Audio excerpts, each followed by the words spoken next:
Eh bien, salut tout le monde, comment allez-vous? Bien, je l'espère. Moi, c'est Ronan. Bienvenue sur ma chaîne, bienvenue sur Ludiquement Parlant. Et je vous propose aujourd'hui, avec joie et félicité, la première extension du jeu Star Wars Assaut sur l'Empire. J'ai nommé les Ombres Jumelles. Première extension que je me procure et il serait peut-être temps que je me réveille, me direz-vous, parce que oui, le jeu est sorti maintenant depuis à peu près 8 ans, donc une dizaine d'années, hein, grosso modo. Et malgré qu'ils soient encore produits, aïe, ça commence un petit peu à se ralentir là au niveau de la distribution. On voit que d'ici, de là, ça commence à devenir chaud patate pour se procurer les extensions. Le jeu de base encore, on le trouve facilement, mais certaines extensions, comme la toute dernière avec l'antagoniste Thrawn, hein, le Schtroumpf, voilà, de l'Empire. Aïe, ben, alors lui, il est en rupture de stock, hein, surtout en version française, et je l'ai vu passer à des prix stratosphériques. Tout dernièrement, il était à 250 €. À ce prix-là, j'espère qu'il offre le café et les croissants, mais bon, ça m'étonnerait. Donc, quoi qu'il en soit, moi, ce que je vous propose, c'est de regarder ensemble le contenu de cette première extension, et puis voilà, et l'aventure Star Wars, la magie Star Wars va continuer à s'opérer sur la chaîne. C'est incroyable. Abonnez-vous. Bref, je vous retrouve donc pour l'ouverture et le contenu de cette magnifique extension, je n'en doute pas. Oh, le faillot que je fais, moi. C'est donc parti, chers amis. Donc, couverture de cette extension magnifique, hein, couverture avec un Boba Fett, le fameux antagoniste, le fameux chasseur de primes de la guilde. Donc, bon, ben, on peut voir hein, qu'il est actif, il n'a pas perdu son temps, hein, il a déjà fait sauter une tour, hein, et puis on voit que là, il a été embauché par l'Empire pour pouvoir agir, le scélérat. Bref, donc ombre jumelle, extension, si nous retournons la boîte et nous regardons le dos, qu'est-ce qu'elle nous propose? L'obscurité s'étend sur Tatooine. Encore, me direz-vous, c'est vrai que du Tatooine, qu'est-ce qu'on a pu en manger ces dernières années? Bref, donc la guerre civile galactique s'étend jusqu'à la bordure extérieure. Un groupe d'agents rebelles se retrouve contraint d'affronter de redoutables soldats impériaux, des hommes, des sables, ivres de rage et d'impitoyables chasseurs de primes. Parviendront-ils à découvrir ce que peut bien faire un destroyer impérial en orbite autour de Tatooine? Bah oui, c'est plutôt chelou d'avoir un destroyer impérial autour de sa planète en orbite. Ombre jumelle étant le champ de bataille d'assaut sur l'Empire à Tatooine, la planète désertique, grâce aux nouvelles tuiles de plateau, vous pourrez visiter les cantinas louches de Mos Eisley, explorer le redoutable désert de Jundland, et même vous risquer sur le pont d'un destroyer impérial. Des héros, des classes et des objets inédits enrichiront vos campagnes. Vous pourrez également jouer les 6 nouvelles missions sous forme de mini-campagnes distinctes ou pour allonger votre propre campagne.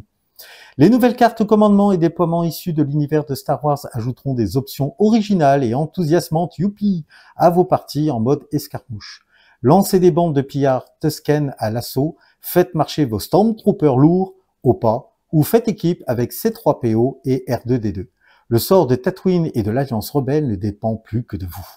Donc, il est bien précisé que pour cette extension, nous avons besoin du jeu de base Assaut sur l'Empire. Donc, ceci n'est pas un jouet, à partir de 14 ans, voilà, contient 10 figurines en plastique, et donc là, on a bien un résumé de tout le matériel, 2 figurines de héros, donc déjà que l'on peut apercevoir là au niveau des cartes, hein, et des silhouettes des figurines.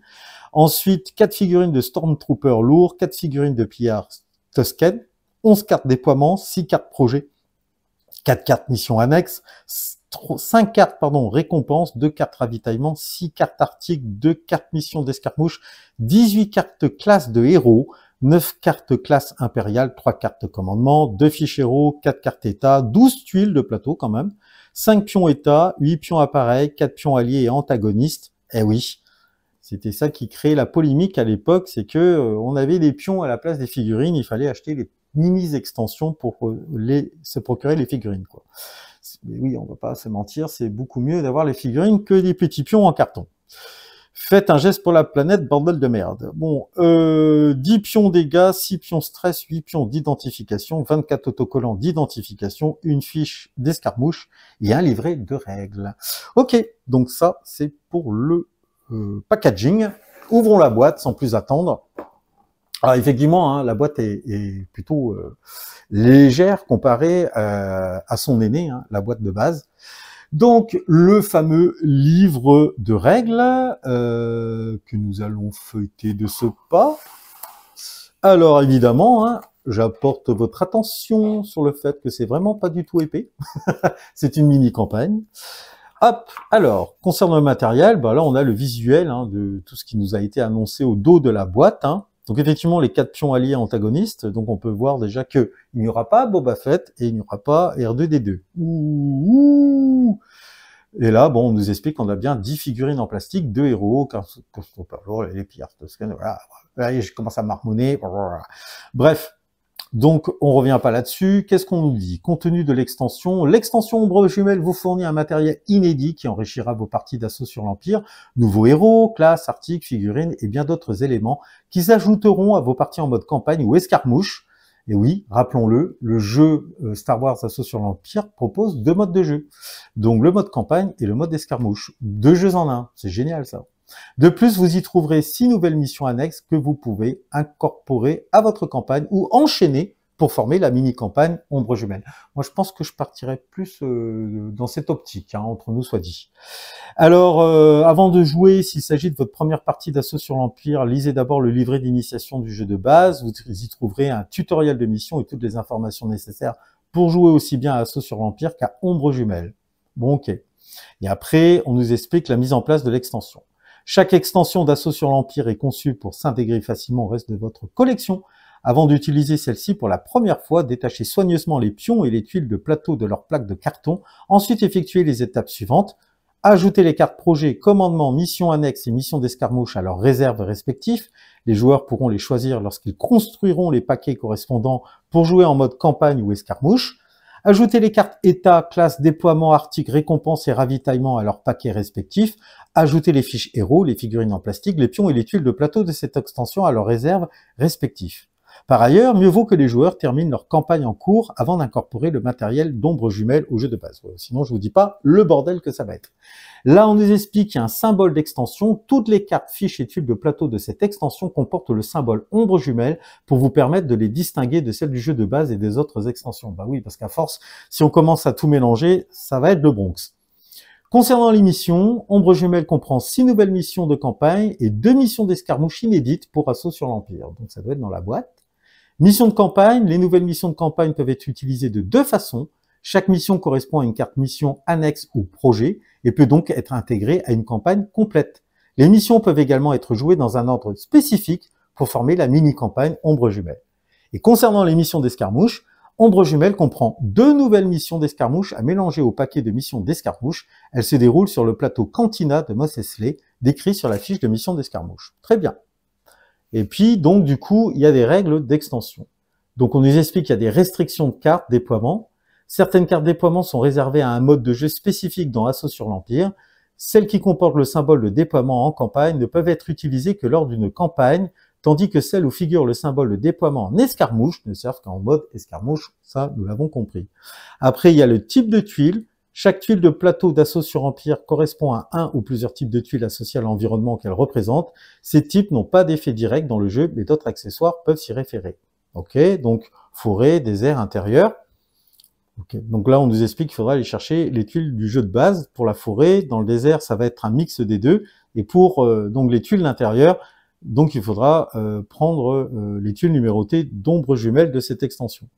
Habitat, donc c'est un nouveau mot-clé visiblement. Le mot habitat est un mot-clé figurant sur certaines cartes déploiement. En mode campagne, quand le joueur impérial sélectionne des groupes au choix pour une mission, il ne peut choisir une carte déploiement qui comporte le mot-clé habitat que si au moins une des tuiles du plateau de cette mission correspond à l'habitat en question. Ah, ça voudrait dire... Ok, peut-être que je me trompe là, mais ça voudrait dire par exemple on a les Tusken là, les pillards.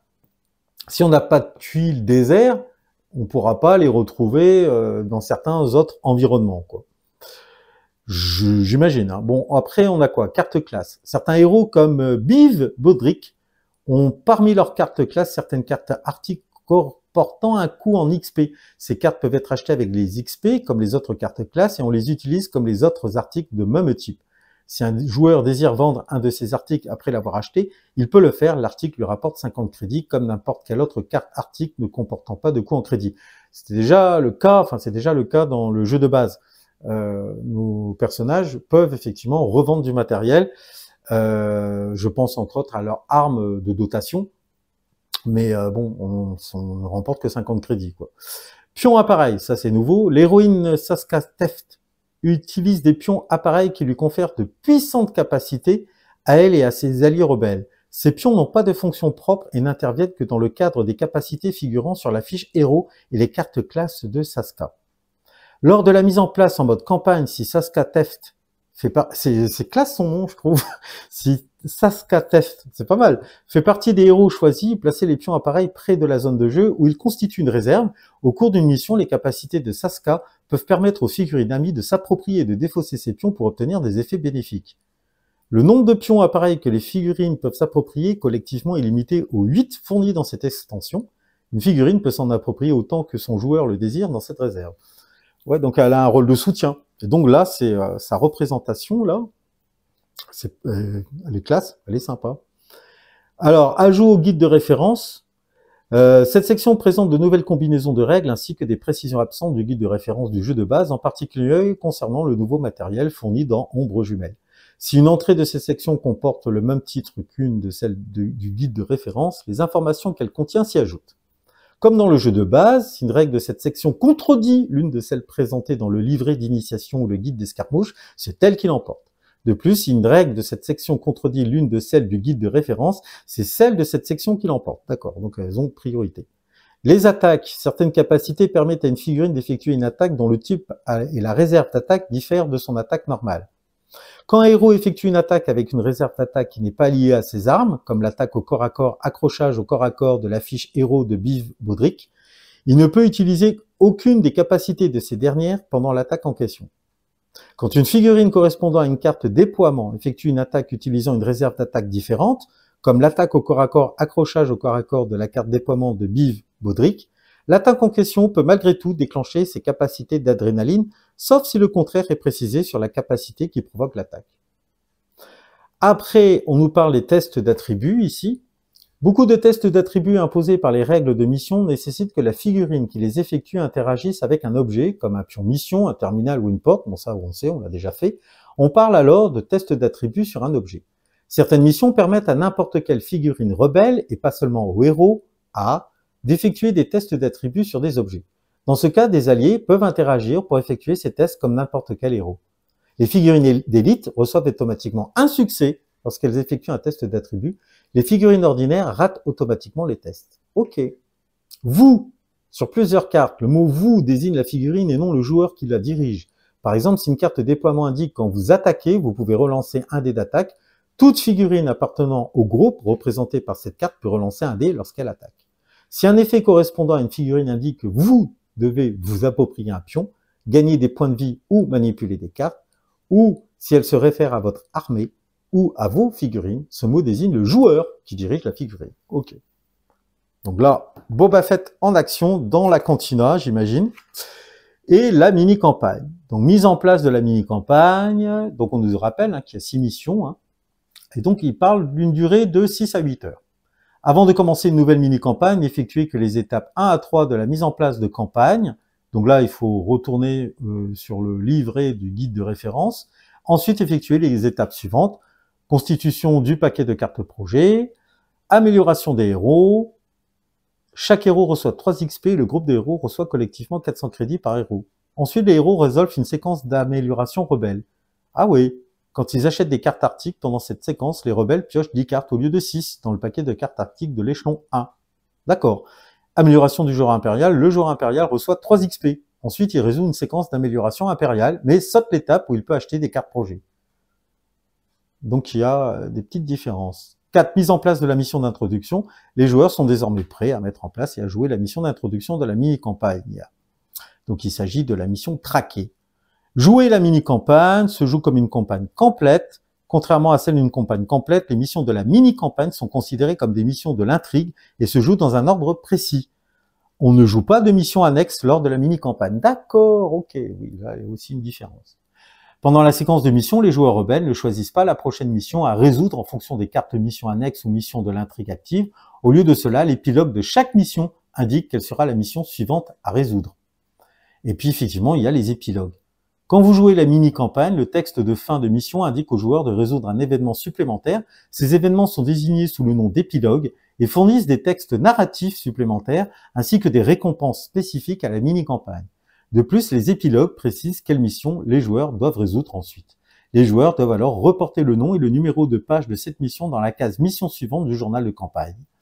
Après avoir résolu l'épilogue, les joueurs passent au nettoyage de fin de mission de la séquence de mission.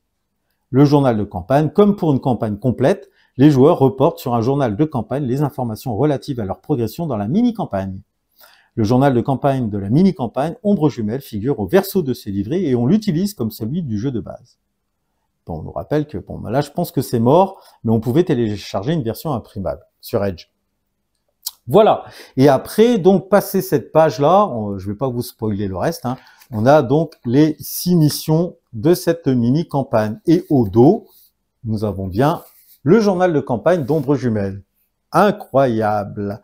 Retournons donc au contenu de cette boîte. Nous avons donc des tokens et de nouvelles tuiles. Et je vais de ce pas, hop, évidemment, je n'ai pas pris mon cutter de précision. Ouvrir.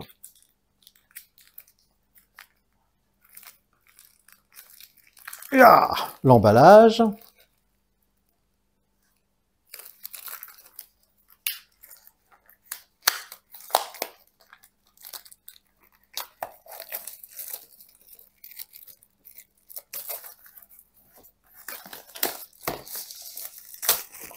Alors, donc nous avons des pions dégâts, hein, c'est bien, on n'en a jamais assez, donc décor donc désertique, tuiles désertiques, c'est recto verso. Nous avons des tuiles voilà, d'environnement jungle hein, et d'intérieur. Voilà, ok. Ah, bah tiens, ça c'est la cantina. Et les fameux pions alliés antagonistes. Donc nous avons R2D2, C3PO, Ken Somos, et oui, il va falloir aussi se le procurer si on veut avoir la figurine, et Boba Fett, bien entendu, bien naturellement. Alors je tiens à vous le dire tout de suite, j'ai les 4 mini-extensions, les 4 figurines qui vont bien avec. Ça c'est des pions état, donc un autre environnement, donc là c'est... Ah oui, ben là c'est le pont d'un destroyer impérial, enfin du moins d'un vaisseau impérial, ça c'est certain. Ok. Ça c'est les pions d'identification. Hop. Ensuite, donc des pions stress. Ah, et ça c'est les fameux, effectivement, comment ils appelaient ça déjà? De la nouvelle héroïne, là. Les pions appareils. 1, 2, 3, 4, 5, 6, 7, 8. On en a bien 8. Et quelques autres environnements extérieurs et intérieurs. Il y a pas mal de tuiles désert, en fait, au final. Hein. Donc voilà pour les 3 tuiles. Là, hop, toujours issu de cette boîte. Nous avons donc 2 missions pour le mode escarmouche du jeu. Donc la cantina de Mos Eisley. Et de... Ah bah non, on n'a qu'une mission. Ah, il y a 2 missions, excusez-moi. Il y a A, marché conclu au comptoir, et B, ingénierie improvisée. Voilà. Et donc, petite pub derrière. Hein. Assaut sur l'Empire, ce sont bien ces extensions de figurines que vous recherchez. Mais merde, je les ai pas. Mais si, je les ai. Donc voilà, ça c'est fait. On reprend la petite boîte. Et donc, nous avons le sachet de figurines. Alors, vous inquiétez pas, on va les regarder en détail, les amis. Donc, effectivement, nous avons nos 2 héros, l'héroïne et le héros de la rébellion. Nos pillards Tungsten, ils sont, attendez, c'est Stormtrooper lourd. Donc, on en a bien 4, 4 de chaque. Ok, on va regarder leurs fiches, tout ça, tranquillement. Fameux Stormtrooper. Ok. Les fiches de héros.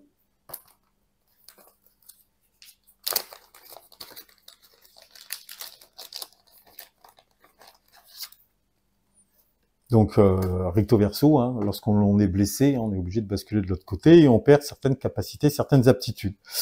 Hop, on regardera ça en détail avec les figurines et les paquets de cartes et des pions d'identification autocollants. Voilà, ça, on s'en fout. Les paquets de cartes, hop, il y a son petit lot quand même. Hein. C'est bien, tout est dans les sachets. Donc ça, c'est des nouvelles cartes ravitaillement. Des macro jumelles, dés du destin. Alors ça, c'est un outil, la macro jumelle. Défaussez cette carte quand une figurine amicale attaque une figurine située dans votre ligne de vue. Appliquez plus une adrénaline et plus 3 précisions au résultat de l'attaque. Et l'autre, qu'est-ce qu'elle nous dit?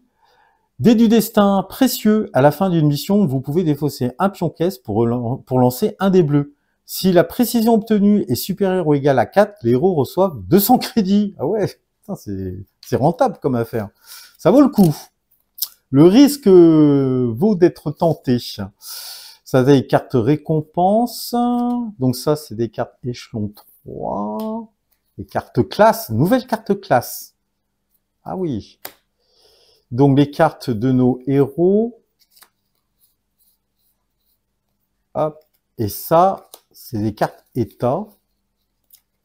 Affaibli, d'accord. Et donc on a bien... c'est nouveau ça. C'est pas dans le jeu de base. Affaibli, donc un effet néfaste. Hein. Quand vous attaquez, appliquez moins 1 adrénaline au résultat de l'attaque. Quand vous défendez, appliquez moins 1 évitement au résultat de l'attaque. Ou bien défaussez cette condition à la fin de votre activation. Ah, c'est pas ou bien, c'est en fait, on applique tous les effets, quoi. Donc c'est affaibli, d'accord. Et on a bien effectivement les jetons en carton qui vont avec. Là, c'est quoi déjà ces cartes-là? Je me souviens jamais des symboles. C'est les cartes commandement. Donc on a acharnement, n'importe quelle figurine. Donc ça, c'est pour le mode escarmouche. Hein. Donc c'est une action spéciale. Effectuer une attaque. Cette attaque gagne adrénaline, perforant, 1, affaibli. D'accord. Ensuite, tu restes à terre. Donc c'est pour Biff Baudric. Donc c'est une carte qui lui est attribuée spécialement. À utiliser après avoir résolu accrochage au corps à corps, si la cible n'est pas vaincue, effectuez une attaque supplémentaire contre elle. Ensuite, vous pouvez infliger l'état sonné. Et piège caché, c'est pour Saskateft. Donc, ça nécessite une action spéciale, on a bien le symbole. Choisissez un terminal, chaque figurine adjacente à ce terminal subit 2 dégâts. Ah, c'est pas mal ça. Donc ça, c'est pour le mode escarmouche. Là, hop, ces fameuses cartes, articles. Et là, on est sur du... Ah non, ah oui, je pensais qu'il y avait que du 3. Mais en fait, il y a 2 cartes niveau 3, une carte niveau 2 et une carte d'article 1. Ben, regardons. Alors, on a une nouvelle arme. Donc ça, c'est 1. Fusil de chasse de Tatooine. Donc on lance 2 dés bleus, projectiles, fusil. Donc si on obtient une adrénaline plus 1 dégât, si on obtient une adrénaline affaiblie, et si on a 2 adrénalines, on passe l'état concentré, ce qui nous permet de gagner un dé vert. Là, on a le bâton Gaffy. Donc perforant 1. Si on obtient l'adrénaline, on inflige affaibli à son adversaire. C'est une arme de corps à corps, on lance un dé rouge et un dé jaune. Là, alors là, c'est un article échelon 2. Donc carabine EE3, blaster. Donc 2 dés verts lorsqu'on attaque, plus 2 précisions d'office. Si on obtient une adrénaline, plus 2 dégâts. Et si on obtient une autre adrénaline, perforant 1. La cellule à plasma, modification, énergie. Ah, donc c'est une arme qu'on peut... Enfin, c'est une modification qu'on va pouvoir attacher à une arme. Donc, avec cette arme, on obtient perforant 1 d'office. Et si on obtient une adrénaline au résultat de dés, hein, on va pouvoir infliger plus 1 dégât. Lame cachée, accessoire. Exploitez cette carte au début de votre activation et choisissez une figurine hostile adjacente. Celle-ci subit 2 dégâts et se voit infliger l'état affaibli. Oups. Et le DLT 19, ben c'est l'arme lourde hein, des Stormtroopers. Donc blaster lourd, en attaque 2 dés bleus, 1 dé vert. Donc c'est une arme à distance. Hein. Donc si on obtient une adrénaline plus 1 dégât, ou sinon plus un autre dégât, et enfin si on obtient 2 adrénalines, on obtient l'état concentré. Très bien. Qu'est-ce qu'on a? Voilà les cartes, les nouvelles cartes impériales là. Dirigées par l'exemple, on va pas toutes les regarder. Hein. Donc tactique optimale, général opérationnel, dévouement impérial, noble sacrifice, planification stratégique, stimuler les troupes, agent superviseur et officier opérationnel. 1, 2, 3, 4, 5, 6, 7, 8, 9. 9 cartes. Carte récompense. Agent de surveillance. Donc, exploitez cette carte pendant n'importe quelle activation pour choisir jusqu'à 3 figurines soldats ou leaders. Chacune d'entre elles peut bénéficier d'une interruption pour effectuer un déplacement. Prime, quand vous déployez un chasseur, réduisez son coût de déploiement de 1. Homologue, pendant la mise en place de n'importe quelle mission, quand vous déployez des figurines rebelles, remettez cette carte dans la boîte de jeu pour déployer R2D2, fidèle astromech, ou C3PO, relation humano-cyborg, en tant qu'allié sans coût de menace. La figurine déployée ne compte pas dans la limite de 1 allié par mission. Ah oui. Traquez-les. Quand vous attaquez un soldat, donc de l'Empire, appliquez plus 1 adrénaline au résultat de l'attaque. L'attaque gagne perforant 1. Et enfin, dernière récompense, lunettes de mécano, accessoires. Épuisez cette carte quand une figurine amicale située dans votre ligne de vue défausse un pion appareil pour vous approprier un pion appareil. Ok, très bien. Donc, hop, ensuite, concernant les cartes classes de nos héros. Alors, on en a 1, 2, 3, 4, 5, 6, 7, 8, 9. Pareil. Donc, là, ben, il n'y aura pas à tortiller, ça va être l'arme de dotation de Saska. Donc, c'est un blaster qui lance un dé vert, un dé jaune, plus 1 en précision. Si elle obtient donc adrénaline affaiblie, ou sinon plus 1 dégât, ou bien perforant, ou encore plus 1 de précision. Et après, donc, en fonction des XP acquis, donc là, 2 cartes à 1 XP, appareil instable et boîte à outils. Je regarde pas en détail, hein, sinon la vidéo va durer 3 plombes. Après, rien ne vous empêche de faire pause, hein, pour regarder de plus près. Là, ce sont des cartes à coût de 2 XP, donc défaut de fabrication et bouclier d'énergie. Ok. Là, on a des cartes à coût de 3 XP, gadget et convertisseur d'énergie. Et enfin, 2 cartes à 4 XP de coût, distribution à distance et injecteur d'adrénaline. Et concernant son collègue là, donc Biv, alors lui, ben, il aura un blaster à répétition comme arme de dotation de base. C'est un blaster lourd. Quand il attaque, il lance un dé bleu, un dé rouge et 1 adrénaline, donc plus 1 de précision. Ah ouais. Bon, ok. Et ensuite, concernant les cartes classes, le concernant, nous avons donc avancé et reprends-toi pour 1 XP. Ensuite, nous avons coup écrasant et dans la mêlée pour 2 XP chacune. Ah, vibro baïonnette. Donc ça, c'est une modification, c'est une lame qu'on va pouvoir ajouter à son arme, au blaster à répétition. Donc ça coûte 3 XP. Ah, armure trophée, armure lourde, plus 4 de santé quand même. C'est pas mal ça. Épuisez cette carte quand vous défendez pour relancer un dé de défense. Ouais. Bon, ça coûte cher, hein, mais ça vaut le coup. Et enfin, les 2 dernières cartes à 4 XP de coût. Tu restes à terre et dernière force. Ok, donc voilà pour l'ensemble de toutes ces petites cartes. Eh ben, c'est pas mal. Hein. Il y a de quoi alimenter l'extension. Et enfin, nous allons regarder le dernier paquet de cartes ici présent. Hop là. Tac, tac, tac. On regarde les dos. Ça, c'est les cartes projet. Ça, c'est les cartes pour le mode escarmouche. Hop. Ça, ce sont les fameuses missions annexes. Ça, c'est les cartes... Oh, toutes les cartes des antagonistes. et des alliés et tout ce qui va bien avec. Alors, les cartes escarmouches. Si on regarde, nous avons quoi? Bah, ce qu'on avait vu hein, sur la feuille. Hein, donc là, ce sont les cartes qui viennent en support. Hein, donc, ingénierie improvisée et marché conclu au comptoir. Voilà. Pour les cartes de mission annexes, voilà, on va pas spoiler. Et les cartes projet non plus, on va pas spoiler, on va pas vous les montrer. Mais elles sont là, elles existent. Et enfin, les cartes donc de déploiement. Donc Stormtrooper lourd, normal et en mode élite, Ken Somos, Spear Tusken, Boba Fett, R2D2, C3PO, Bif Bodrick et Saska Teft. Ça, c'est si vous jouez en mode escarmouche. Hein. Vous aurez besoin de ces 2 cartes. Voilà, les amis, donc pour le contenu de cette boîte. Et maintenant, ce que je vous propose, c'est de regarder plus en détail les figurines et leurs cartes profil et déploiement. C'est parti.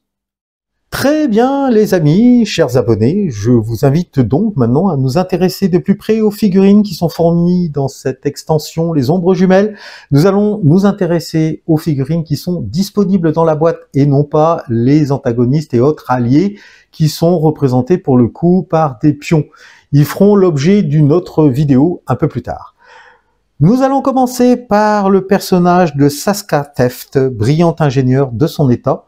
Donc, si on regarde ses aptitudes, on peut voir qu'elle dispose de technicienne de combat.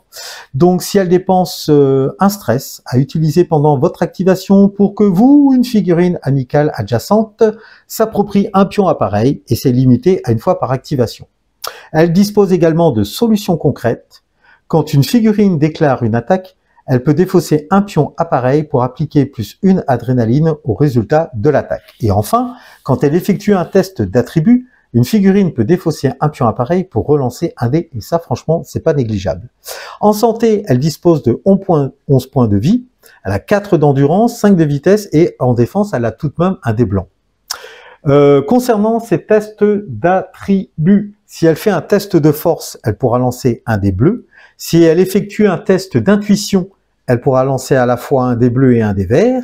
Et enfin, si elle réalise un test de technologie, là c'est son point fort, elle va pouvoir lancer un dé bleu, un dé vert et un dé jaune. Si ce personnage se retrouve blessé, donc elle continue à avoir en aptitude technicienne de combat et solutions concrètes.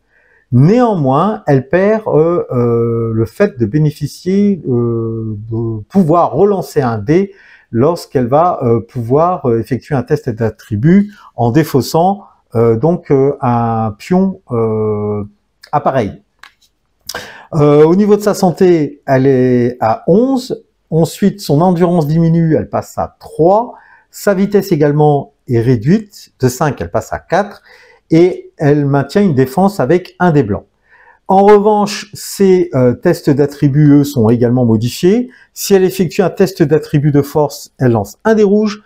Pour un test d'attribut d'intuition, un dé bleu, un dé rouge. Et pour un test d'attribut de technologie, un dé bleu, un dé rouge et un dé vert. Voilà pour Saska Teft. Passons maintenant à Bif Bodrick. Bif Bodrick, guerriero revanchard, tout un programme. Donc lui, bon alors lui ça va être le muscle. Hein. Autant elle c'est le soutien et l'intellect, lui c'est la force brute quoi. Hein. Donc accrochage au corps à corps. Donc c'est une action spéciale. Pour cela il devra en plus se prendre de stress. Effectuer une attaque de corps à corps avec un dé rouge et un dé jaune.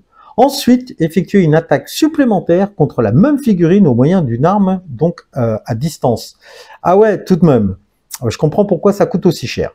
Et il dispose également de précision mortelle, donc en prenant un stress à utiliser lorsque vous attaquez pour relancer un dé d'attaque. Voilà, tout dans la finesse, tout dans la douceur. Ensuite, il dispose d'une santé de 13, une endurance de 4, une vitesse de 4, et il se défend avec un dé noir. Ben ouais, on peut pas tout avoir dans la vie. S'il effectue un test d'attribut de force, il va lancer un dé bleu, un dé rouge et un dé jaune. S'il fait un test d'attribut d'intuition, il va lancer un dé bleu. Et s'il effectue un test de technologie, ça sera un dé bleu et un dé vert. Dès que notre ami revanchard est blessé, on retourne sa fiche. Et là, il va perdre donc précision mortelle et il va quand même conserver accrochage au corps à corps. Sa santé reste à 13, son endurance de 4 passe à 3, sa vitesse également est diminuée, elle passe de 4 à 3, sa défense reste avec un dé noir. Pour un test de force, il va lancer un dé bleu, un dé rouge, un dé vert, pour un test d'intuition, un dé rouge, et enfin pour un test de technologie, un dé bleu et un dé rouge. Ok, vous en avez rêvé et ils les ont fait, du moins l'Empire, il s'agit des Stormtroopers lourds. Donc pour 6 points de menace, vous allez pouvoir déployer cette carte. Et pour 3 points de menace, la renforcer s'ils sont déjà sur le terrain. pour équilibrer les pertes. Donc, lorsque vous déployez les Stormtroopers lourds, vous mettrez 2 figurines en jeu.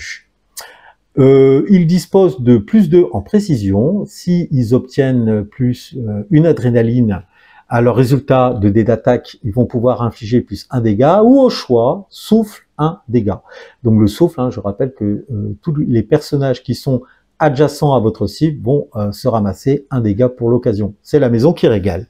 Ils sont équipés d'une armure en composite. Quand vous défendez, si l'attaquant se trouve à 4 cases ou plus, appliquez plus 1 blocage au résultat de défense. Santé 6, vitesse 3, défense 1 dé noir, et en attaque 1 dé bleu et 1 dé rouge, tout un programme. Passons maintenant au mode élite des Stormtroopers lourdes. Alors évidemment, le coût en points de menace augmente de 6, il passe à 8. En coût de renfort de 3, il passe à 4. Toujours 2 Stormtroopers lourds à déployer quand vous jouez cette carte. Donc plus 2 en précision. Si vous obtenez une adrénaline à votre jet d'attaque, plus 2 dégâts. Et si vous obtenez une autre adrénaline, vous pourrez appliquer souffle de dégâts. Armure composite, ça change pas. Quand vous défendez, si l'attaquant se trouve à 4 cases ou plus, appliquez plus 1 blocage au résultat de défense. 8 points de santé, ils sont un peu plus costauds. 3 de vitesse, ça change pas. Défense des noirs, et en attaque 1 des bleus, 1 des rouges. Là non plus, ça ne change pas. Et pour terminer, les pillards Tusken. Je sais pas s'il crie comme ça. Bon, alors, si on commence en mode normal, ça coûte 5 points de menace pour les déployer et 2 points pour les renforcer. Et lorsque vous jouez la carte, vous pourrez mettre en jeu 2 pillards Tusken. Et ils ont un petit mot-clé qui s'appelle lutteur. Alors, on va voir s'ils sont vraiment lutteurs. Alors, si ils obtiennent une adrénaline, ils vont pouvoir infliger l'état affaibli à leur cible. S'ils obtiennent un autre adrénaline, ça sera un enchaînement, 1 dégât, super, et habitat désert. Ah, le fameux mot-clé habitat que l'on a vu au travers de la vidéo. Voilà, c'est nouveau ça. Alors, on nous explique que pour une action spéciale, ils vont pouvoir utiliser le fusil Tusken, effectuer une attaque, donc à distance, avec 1 dé bleu et 1 dé rouge. Vous ne pouvez pas utiliser de capacité pendant cette attaque. D'accord. Donc, santé, 4 points de vie, vitesse 4, défense 1 dé noir, et normalement, oui, ils effectuent, en fait, vous voyez, le symbole d'attaque au corps à corps, des rouges et des verts. Donc, leur action spéciale leur permet d'effectuer une attaque à distance, effectivement. Donc ça, c'était pour, on va dire, le déploiement normal. Si vous utilisez la version élite des pillards Tusken, de 5 points de menace en coût, vous passez à 7 et 3 en renfort. Toujours 2 combattants lorsque vous déployez.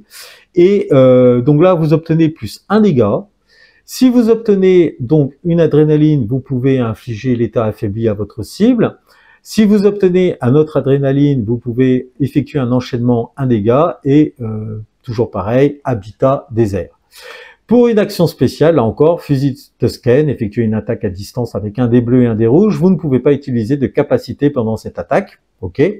Donc la santé, là, elle passe à 7 quand même, vitesse 4, défense 1 dé noir, et en attaque au corps à corps, 1 dé rouge et 1 dé vert. Ainsi s'achève cette vidéo consacrée à ma première extension du jeu Star Wars Assaut sur l'Empire, j'ai nommé Les Ombres Jumelles. J'espère que vous aurez passé un bon moment ludique en ma compagnie, que cette vidéo vous aura été utile, même si, je le rappelle, le jeu et toutes ses extensions sont déjà sorties depuis un bon et long moment. Donc, bonne chance à ceux qui, comme moi, ont décidé de se lancer tardivement dans la quête de Star Wars, voilà, avant que tout finisse par disparaître. Et puis bon, ce serait peut-être pas mal qui nous relance, voilà, une nouvelle épopée, la guerre des clones, voilà, il y a de quoi faire. Franchement, l'univers est étendu et large, mais bon, comme c'est Disney actuellement qui est aux commandes, bon, on va dire que c'est compliqué, si vous me permettez l'expression. Voilà. Sur ce, prenez soin de vous. Je vous dis à très bientôt, juste avant la fin de l'année, parce que, vous voyez, nous sommes dans la période des fêtes. Donc, j'espère pouvoir vous mettre en ligne 1 ou 2 petites vidéos, voilà, histoire d'avoir quelque chose à se mettre sous la dent, certains soirs, quand il fera bien nuit, bien froid, et si vous vous retrouvez isolé au fin fond de l'Antarctique ou sur une plateforme pétrolière, vous serez bien content de me trouver, c'est moi qui vous le dis. Sur ce, prenez soin de vous et n'hésitez pas à liker, à partager et à vous abonner. pour me faire plaisir sur un malentendu. Bisous, poutou. Ciao.